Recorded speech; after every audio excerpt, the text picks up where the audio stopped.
বাগেরহাটে পুকুর সংস্কারে অনিয়মের অভিযোগ উঠেছে ঠিকাদারি প্রতিষ্ঠানের বিরুদ্ধে। পল্লী অঞ্চলের পানি সংরক্ষণ ও নিরাপদ পানি সরবরাহ প্রকল্পের অধীনে ৬টি পুকুর পুনঃখনন ও সংস্কারের পর এখন সেসব পুকুরের পানি আর ব্যবহারই করতে পারছেন না স্থানীয়রা।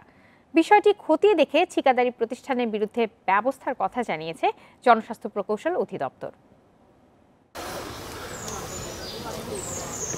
বাগেরহাটের কচুয়া ও চিতলমারী উপজেলায় প্রায় ২.৫ লাখ মানুষের সুপেয় পানির সংকট সমাধানে গত বছর পল্লী অঞ্চলে পানি সংরক্ষণ ও নিরাপদ পানি সরবরাহ প্রকল্প হাতে নেয় জনস্বাস্থ্য প্রকৌশল বিভাগ, কিন্তু এর সুফল পায়নি গ্রামবাসী, বরং পুনঃখনন ও সংস্কারের পর পুকুরের পানি ব্যবহারের অযোগ্য হয়ে পড়েছে।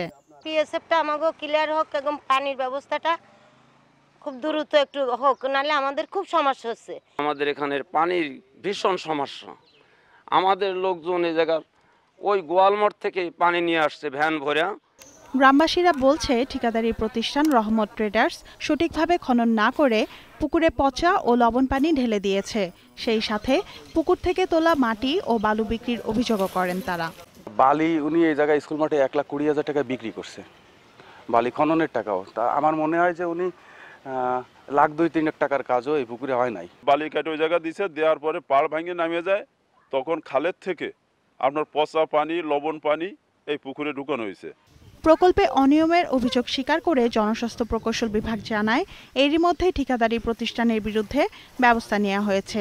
আমরা অভিযোগ ইতিমধ্যে পেয়েছি এবং আমরা সরেজমিনে পরিদর্শন করেছি এবং সেটা সংশ্লিষ্ট ঠিকাদারকে ইতিমধ্যে রেকটিফাইয়ের জন্য তাকে চিঠি দেওয়া হয়েছে এবং এখনও ঠিকাদারকে চূড়ান্ত বিল প্রদান করা হয়নি। বিশুদ্ধ পানি সরবরাহের লক্ষ্যে ২টি প্রকল্পের আওতায় জনস্বাস্থ্য প্রকৌশল বিভাগ ৩০ কোটি টাকা ব্যয়ে জেলা পরিষদের মালিকানাধীন ১০৮টি পুকুর সংস্কারের নির্দেশ দেয়।